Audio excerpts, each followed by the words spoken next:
بہت ہی پیارے مسلمان بھائیوں بہنوں عزیزوں بیٹوں اور بیٹیوں، السلام علیکم ورحمۃ اللہ وبرکاتہ۔ آپ دیکھ رہے ہیں میرا یوٹیوب فیس بک چینل اور میں غلام مصطفیٰ ہوں۔ آج کا ہمارا سبق سورۃ البقرہ کی آیت نمبر 265 پر مشتمل ہے، اور اللہ رب العزت نے آیت مبارکہ میں اللہ کے نام پر خرچ کرنے کا جو آسان طریقہ ہے اس کے بارے میں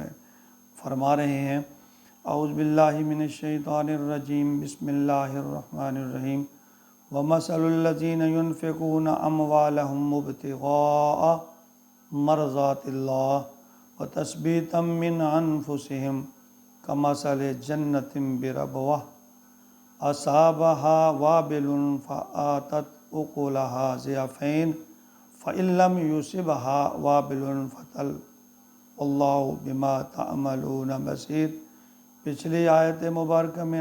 اللہ رب العزت نے فرمایا کہ اگر تم اللہ کے راہ پر خرچ کرتے ہو اور ریاکاری کرتے ہو تو قطعاً وہ قابل قبول نہیں ہے۔ اور اس ساتھ والی پھر اللہ رب العزت نے ملتی آیت میں فرمایا کہ وَمَثَلُ الَّذِينَ يُنْفِقُونَ، مثال ان لوگوں کی جو خرچ کرتے ہیں اموالہم، اپنے مال کو، ابتغاء مرضات اللہ، اللہ تعالیٰ کی رضا جوئی کے لیے۔ جو لوگ پچھلی میں تھا کہ جو ریاکاری کرتے ہیں تو ان کا انجام کیا ہے، اب یہاں یہ اللہ تعالیٰ فرما رہے ہیں جو لوگ اللہ کی رضا جوئی کے لیے،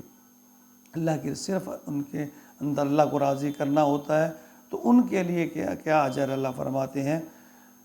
وَتَثْبِيتًا مِّنْ أَنفُسِهِمْ، اور اپنے دلوں کو جمائے رکھنے کے لیے، یعنی اللہ کی طرف جمائے رکھنے کے لیے۔ کوئی غرض نہیں ہوتی ہے دنیاوی، ان کو کوئی ریاکاری نہیں ہوتی ہے، کوئی اپنا نام پیدا کرنا نہیں ہوتا۔ آپ اللہ فرماتے ہیں کہ مضبوط دل کے ساتھ وہ اللہ کی عاجزی کے ساتھ اللہ کی طرف رجوع کرنے والے ہوتے ہیں۔ فرمایا کمثل جنت بربوہ، اس باغ کی مانند ہے جو بلندی پر واقع ہے۔ اللہ مثال دے کر فرما رہے ہیں کہ ان کے جو دل ہیں اس باغ کی مانند، جیسا کہ عرض ہو چکا، قدرتی باغ کا یہی تصور ہوتا ہے کہ ذرا اونچائی پر واقع ہو اور اس کے دامن میں کوئی ندی بہہ رہی ہو جو خود بخود اس کو آبپاشی کر یا سراب کر رہی ہو۔ اصابہا وابل، اب اگر اس باغ کے اوپر زوردار بارش پڑے، فآتت اکلہا ضعفین، تو دگنا پھل لائے۔ اللہ فرماتے ہیں اگر اس کے اوپر بارش آتی ہے جیسا کہ توقع ہے تو اللہ فرماتے ہیں اس پر دگنا پھل آئے۔ فَإِن لَّمْ يُصِبْهَا، اور اگر زوردار بارش نہ بھی آئے، وابل فطل، ہلکی سی جو ہے نا فوار، وہ بھی اس کے لیے کافی، یعنی وہ اونچائی پہ ہے، تو اللہ فرماتے ہیں کہ اگر زوردار بارش آئے تب تو بہت ہی فائدہ ہوگا، لیکن اگر تھوڑی بہت بھی اس میں فوار بارش تھوڑی بہت آئے تو اللہ فرماتے ہیں اس کا بھی اسے فائدہ ہوگا۔ اللہ بما تعملون بصیر، اور جو کچھ تم کر رہے ہو اللہ تعالیٰ اس کو دیکھ رہا ہے۔ یعنی دیکھیں اللہ کی رحمت، اللہ فرماتے ہیں کہ جو تمہارے دل میں ہے نا جو بات، تمہارا خلوص کتنا ہے، تمہاری نیت میں اخلاص کتنا ہے، اللہ اس کو جانتے ہیں۔ تو اس میں ہمیں اپنے گریبانوں میں جھانکنا چاہیے۔ یعنی اللہ فرماتے ہیں اس کے دل پر اللہ کی رحمت و انوار کی بارش ہوتی ہے۔ جو لوگ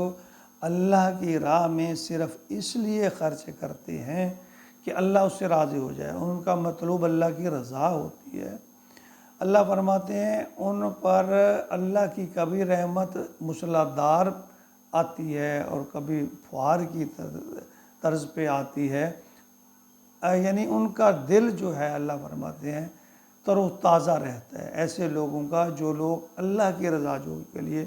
اللہ کی رضا کے لیے خرچ کرتے ہیں، ان کا دل تر و تازہ رہتا ہے۔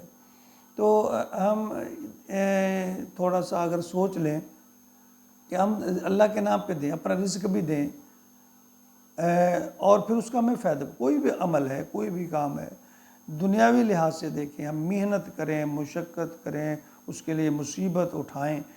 اور آخر میں ہمیں پتہ چلے کہ یہ جو ساری مصیبت مشقت جو ہم نے اتنا وقت ضائع کیا، چیز ضائع کی، اس کا پرافٹ زیرو ہے، اس کا نقصان ہی نقصان ہے، کوئی فائدہ نہیں ہے، تو دیکھیں آپ کا دل جو ہے کس قدر غمگین ہوگا۔ اگر ہم اپنی دولت، اپنی چیز، اپنا مال اللہ کی راہ پہ دے رہے ہیں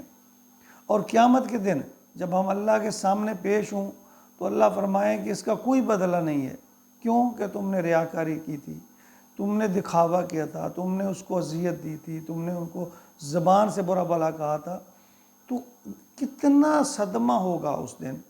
کہ ہمارا کیا کرایا سب پہ پانی پھر گیا، سب غارت ہو گیا، سب ہلاک ہو گیا، ٹکے کا فائدہ نہ پہنچا۔ تو ہم اپنے کیوں انسان اپنا دشمن ہے نا، اس کو ایسی کہہ سکتے ہیں کہ ہم اپنے آپ دشمن ہیں، کہ ہم عام روزمرہ زندگی میں بھی بعض اوقات، میں اپنی سے مثال دے لیتا ہوں معذرت کے ساتھ، کہ میں اگر نماز پڑھتا ہوں کہ لوگ مجھے نمازی کہیں تو میری اس نماز کو کوئی فائدہ نہیں ہے، ٹکے کا فائدہ نہیں ہے۔ اگر میں حج کر کے آیا ہوں تو میرے دل میں یہ خواہش ہو یا میں لوگوں کو کہتا پھروں کہ میں حاجی ہوں، تو اس کا کیا فائدہ ہے؟ کیا فائدہ اس کا؟ اور اللہ فرماتے ہیں اگر ریاکاری کرو گے تو پھر دنیا میں تو چلو تمہارا نام پیدا ہو جائے گا، لوگ تجھے حاجی بھی کہہ لیں گے، تجھے سخی بھی کہہ لیں گے، تجھے عالم بھی کہہ لیں گے، تجھے شہید بھی کہہ لیں گے، ٹھیک ہے دنیا میں، لیکن آخرت میں پھر تمہارا کوئی حصہ نہیں ہے۔ اور اس کو نبی پاک صلی اللہ علیہ وسلم نے شرک کے مترادف قرار دیا ہے، ریاکاری کو۔ تو ہمیں ہر وقت ہر لحظہ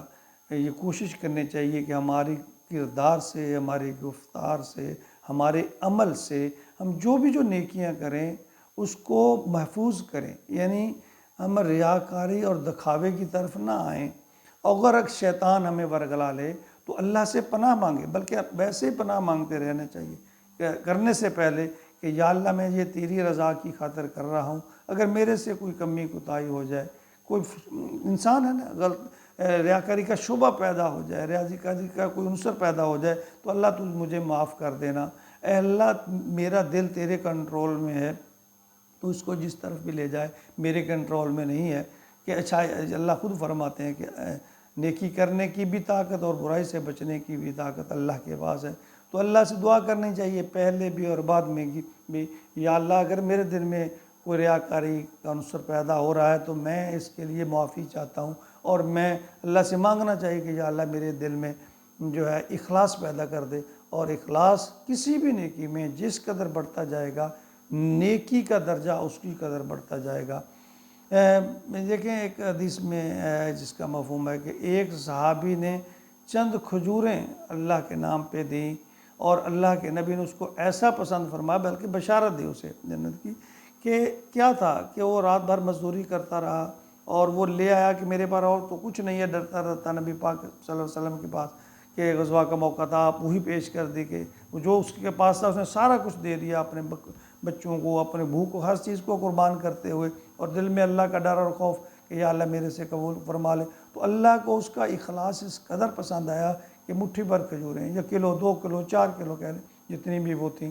تو اس کے عوض اللہ تعالیٰ نے اس کی بخشش کی بشارت نبی پاک صلی اللہ علیہ وسلم کو فرما دی۔ تو کوئی بھی عمل ہے اگر ہم اس کو اللہ کی رضا کے لیے